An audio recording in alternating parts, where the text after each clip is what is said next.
Repensando a formação docente. Parte 1. A formação continuada. Olá!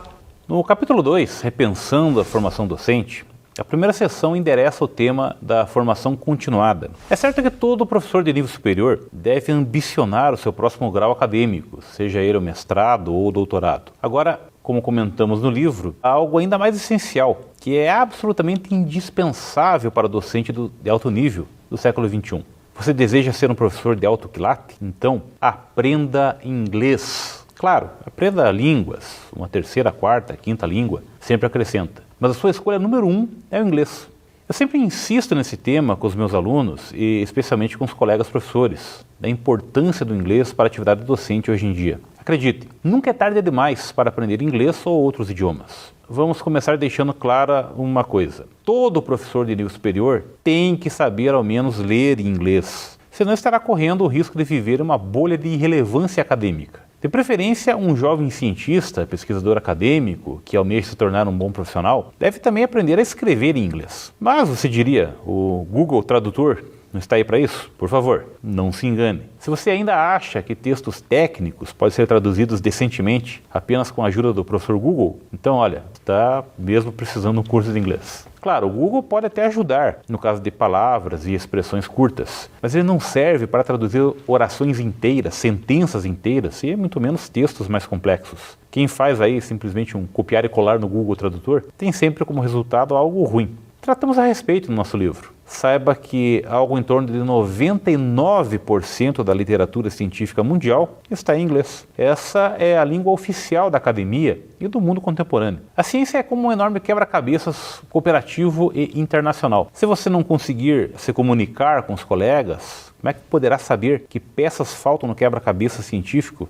que te interessa? Já imaginou se cada cientista publicasse apenas no seu próprio idioma materno e você fosse obrigado a aprender pelo menos 10 línguas mais importantes para começar a poder fazer sua pesquisa? Para nossa sorte, nas ciências em geral, basta aprender o inglês. Eu organizei alguns conselhos. A curiosidade é tudo. No começo você fica o tempo todo recorrendo a dicionários, mas depois o seu vocabulário aumenta, o seu repertório fica mais forte e você consegue até mesmo intuir o significado das novas palavras que vão aparecendo. Depois, com o apoio das disciplinas de inglês, mesmo elementares lá da minha quinta série do primeiro grau, naquela época era como a gente chamava o ensino fundamental, eu fui aperfeiçoando os meus conhecimentos através da leitura, primeiro de textos literários, depois, mais velho, de textos científicos, no original. Claro, a minha experiência de ter morado fora foi a melhor escola de inglês que eu fiz na vida. Mas eu só pude chegar lá porque eu me virei antes com o meu inglês macarrônico por algum tempo. Assim, como eu comecei a aprender cedo, aos poucos, quando eu cheguei à universidade e tive que ler artigos técnicos em inglês, a dificuldade maior foi o conteúdo e não o idioma em si.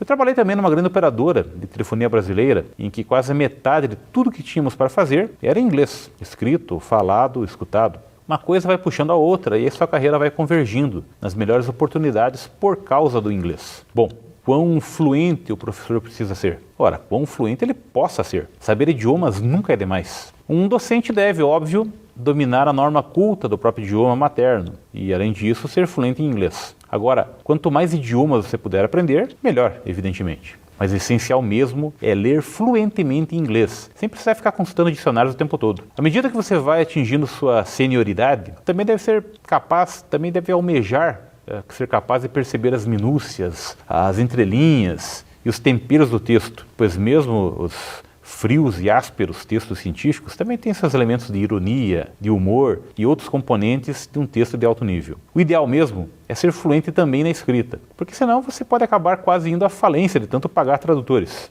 Na verdade, eu recomendo fortemente ir além disso e tentar ser fluente também na conversação, porque isso pode lhe abrir muitas portas no convívio com colegas estrangeiros, não só americanos e ingleses, mas do mundo todo. O contato interpessoal é fundamental na ciência. E quais são as principais dificuldades, você perguntaria? Quer saber? A maior dificuldade são as barreiras mentais ilusórias que engessam um monte de gente. Por exemplo, o fulano de tal é esperto pra caramba, mas tentou aprender e não conseguiu, tenha certeza. Aprender inglês não é tão difícil assim, pois se trata de um idioma sintético, elegante e onipresente na nossa cultura pop. Essas são enormes vantagens que quase permitem aprender inglês por osmose hoje em dia, se você tiver uma mente aberta. Aprender alemão ou francês, na minha opinião, é bem mais complicado, considerando os pântanos formados pelas interações entre artigos, preposições e casos nesses idiomas mais rebuscados. Fora isso, no geral, é sempre mais difícil criar mensagens do que entendê-las em um idioma estrangeiro. Ou seja, é mais fácil ler e ouvir do que escrever e falar. Essa dificuldade é vencida com treinamento e prática,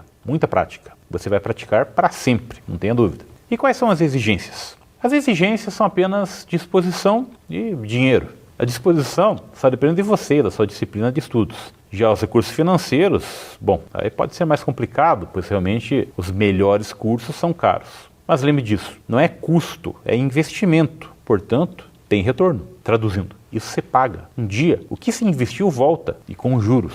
O importante é que esse é um investimento fundamental para o professor que deseja progredir na carreira. Então faça um esforço, corra atrás, não se esconda por trás das desculpas esfarrapadas dadas a si mesmo. E não, a desculpa do eu não tenho tempo, isso não cola. Tempo se prioriza quando você quer. E por onde começar? Olha, se você puder pagar um curso de inglês caro, eu recomendo fortemente, pois isso te dará um belo pontapé inicial. Aprender sozinho dá mais certo para quem começa desde cedo, ou seja, sem toda aquela pressa. Se você já está na graduação, ou pior, na pós-graduação, e ainda não domina o inglês, está bem atrasado e precisa aprender para ontem. Na falta de opção, há cursos online gratuitos e milhares de filmes, músicas e jogos legendados em inglês que te ajudam a se tornar um autodidata. Pesquise, por exemplo, canais especializados em cursos de inglês no YouTube. Existe muito material de altíssimo nível. Cursos online ajudam mesmo? Você perguntaria. Sim, é evidente que sim. Mas vamos fazer algumas ressalvas. Há cursos online que variam desde os picaretas aos realmente ótimos.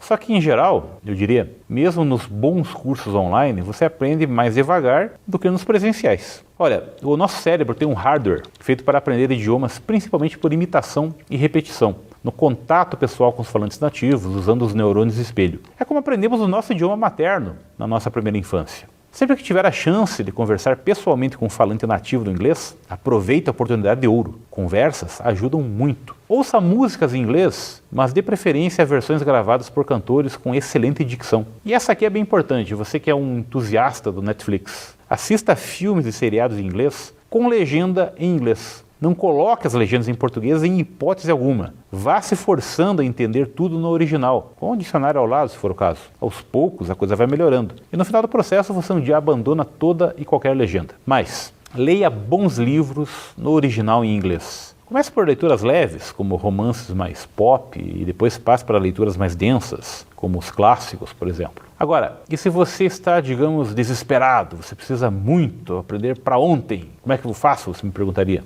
Aí 3 dicas, anotei. Imersão, imersão e imersão. Existem muitos cursos de verão ou de inverno, com duração aí de 1 a 3 meses, que são oferecidos nos Estados Unidos, na Inglaterra, Austrália, Canadá, através de escolas de idiomas brasileiras, estrangeiras ou internacionais. 2 meses de curso intensivo no exterior valem mais do que 2 anos de aulas em sala no Brasil, pode acreditar. A imersão cultural faz milagres. Importante, deixa eu alertar, é não colar em outros brasileiros durante esses cursos, esse período no exterior, se isolando em guetos e falando só português fora da sala de aula, como fazem alguns incautos. Mergulhe na cultura e no idioma daquele país quando for visitar. Esqueça o seu país por um tempo, logo você volta e mata a saudade. Esses cursos são caros? Sim, mas o pagamento geralmente pode ser parcelado, o investimento sem dúvida vale a pena. Como eu te disse antes, tem retorno. E qual seria o caminho ideal para aprender inglês depois de adulto? Procure um bom curso presencial, na melhor escola possível ou com um excelente professor particular. E crie uma disciplina de estudo. Não economize nem dinheiro nem tempo. Você tem receio ou medo de se expor com o seu inglês meia boca? Ora, pare já com isso. Você não deve ter vergonha alguma em falar, mas sim de não falar. Não importa quantos erros gramaticais ou de pronúncia você possa cometer aí no começo. Note que mesmo os poliglotas, que conseguem alternar automaticamente entre 3 ou mais idiomas numa mesma conversa, eles cometem erros também. Os erros gramaticais você corrige com estudo. Os erros de pronúncia variam desde falar errado até ter um sotaque leve. E é muito difícil aprender depois de adulto e não ter algum sotaque, diga-se de passagem. E você os corrige com a prática e a imitação. Na verdade, se a sua gramática estiver correta, e sua pronúncia for inteligível para um nativo, o sotaque pode ser, sei lá, um charme, uma assinatura pessoal. Aproveite toda e qualquer oportunidade de praticar o inglês. Eventos internacionais são ótimos para isso. Visitas de palestrantes estrangeiros à sua universidade também podem ser encaradas como sessões de treinamento. Perca a vergonha, solte-se já, pratique, pratique e pratique. É isso. A você, bons estudos.